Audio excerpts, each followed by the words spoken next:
Welcome to Medieval Dynasty. This video is going to be presenting some tips and information to improve quality of life and overall gameplay. Some of the tips are going to be familiar with more advanced players, but one or two may be new to just about everybody. So let's get started.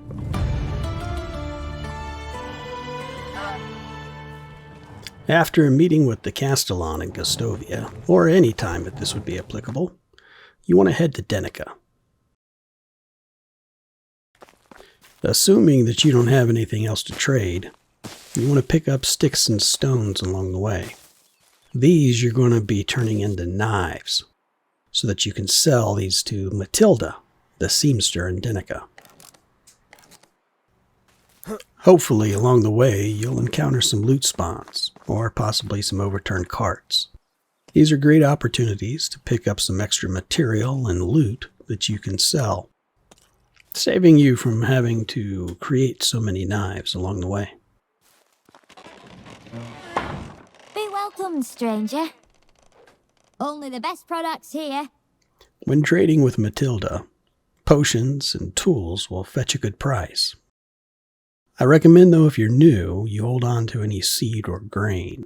It's something that's going to come in very handy very soon, and you just inevitably end up buying it anyway. Sell your knives, you make more if you need them. You're going to need about 1,000 coin in order to buy the items that you need. Those items being a large simple backpack and a large pouch. And it's easy to get these confused because there is just a plain pouch and a simple small backpack. So make sure you get the large backpack and the large pouch.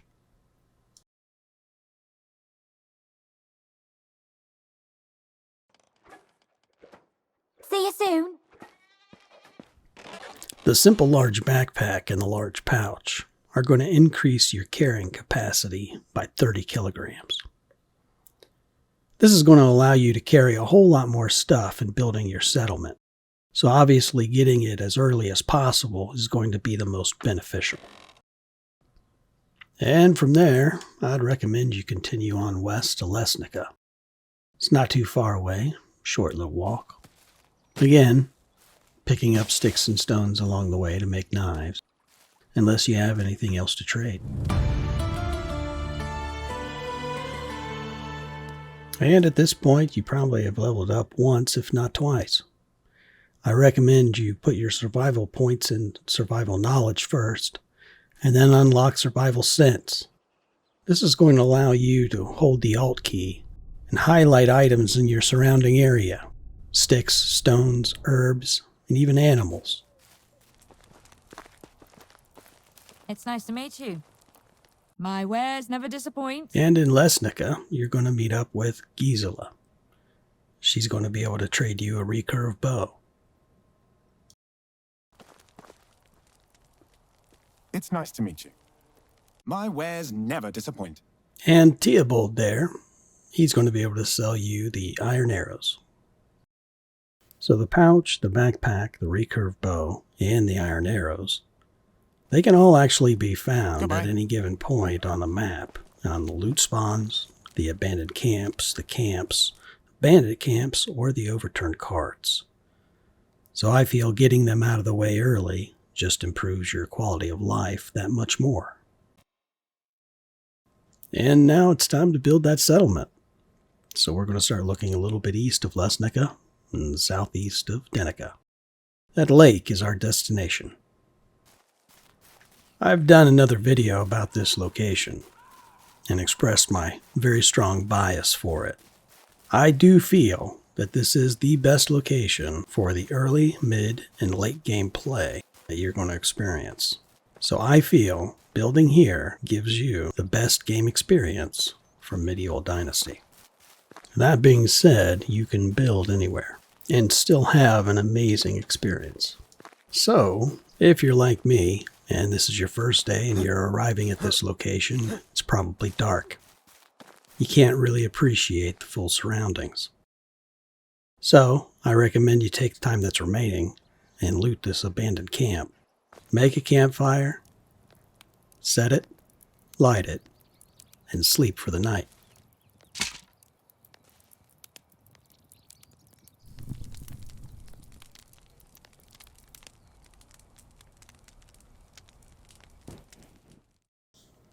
And with the dawn of a new day, it's time to explore the area. Let me take you on a quick little tour. To the east of this abandoned camp, there's a lake. It's a beautiful lake. Lots of room for fishing huts.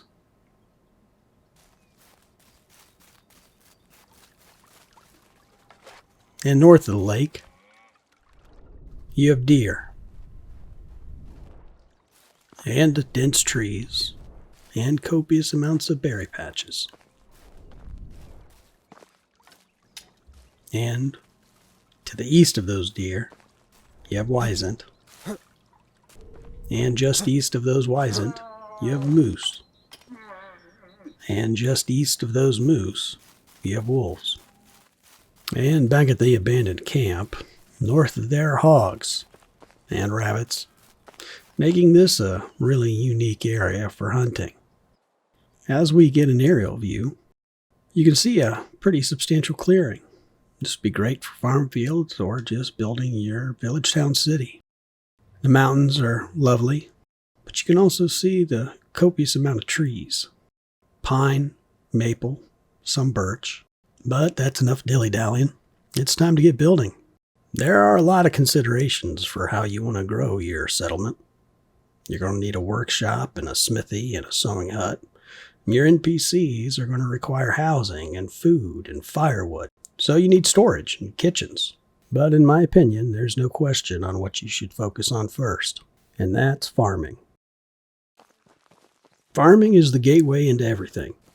It opens up food storage, which is necessary to feed your NPCs. It allows you to get into early crafting of clothes via flax. It's a method for early wealth generation, and then easy transportation by unlocking donkeys and horses. So, get started farming early. Your first fields will likely be small, but it doesn't take much to unlock the technology tree.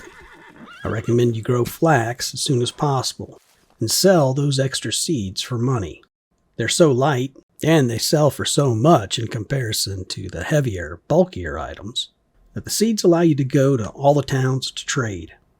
And this allows you to maximize the amount of coin that you can earn in a season, since traders regenerate all their money and all their wares at the beginning of each season.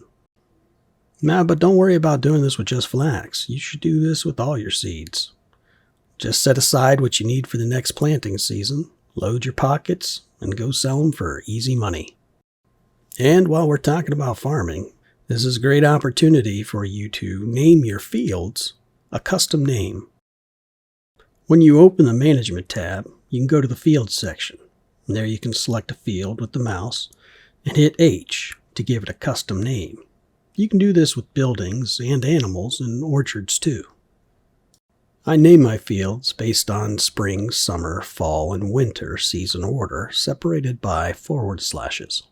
This makes it really easy to keep track of what to plant and when. So when I look at the field, I see the name and it tells me what to plant for that season. Or I can pull up the field management and I can see the name of the field, and that will tell me as well. This allows me to manage crops quickly. So if you take fall as an example, and I need to switch to rye from some other crop, I can quickly do so. Pay extra attention in the fall though. If you have wheat selected as a spring crop, and you're going to be planting rye, you need to get that changeover made pretty quickly, otherwise wheat will just be planted again. And this naming convention doesn't have to be used strictly for this seasonal method. You could use it for crop rotation as well, whereas you're just identifying the first, second, third, fourth, fifth, sixth, whatever the limit is on what crops are rotated or planted after the other. Succession planting. And farming is going to require fertilizer. The best way to get fertilizer is with a pigsty. Manure, easily converted into fertilizer in the barn, is the best way to go. But you're going to need fertilizer before you unlock the pigsty, which means you need to look at the compost bin. It only requires 4 logs to make. You can build it on day 1, and you just fill it with any unwanted food, meat, even berries. And at the change of the season, it'll turn to rot. Same thing can also be accomplished by throwing that item on the ground. It'll rot at the change of the season. And rot can also be used to make fertilizer in the barn. Light items like berries are a direct 1-to-1 ratio. But heavier items seem to give more when they're in the compost bin. Additionally, the mechanic of the compost bin allows you to create rot with items while disabling the rot in the world around you, preventing the mechanic of being able to throw an item on the ground and having it rot. This is useful in decorating your village. You can place items and they won't rot, they'll persist. The next tip I have for you is about placing buildings. You can place buildings closer to trees simply by cutting the trees down. Don't remove the stumps. Trees will grow back in 3 years, and you'll be able to place your building closer to that tree. This is most useful when dealing with maples and birch trees. Pines typically are too tall and narrow to interfere with your structures, but occasionally they will. And my final tip is slow down. It's very easy to get lost in this game and forget about the dynastic perspective. You can see by the affection of my heir here, I neglected to give them attention. When your heir turns 18, they adopt new skills based on the level of affection that they have for you. Don't neglect your heir. And that wraps up this video. Thank you for watching it to the end. If you appreciate the content, please don't forget to like the video, subscribe, and ring the bell so that you get notifications of new posted videos. But also, please don't forget to participate in the discussion by commenting below. I genuinely want to hear from you.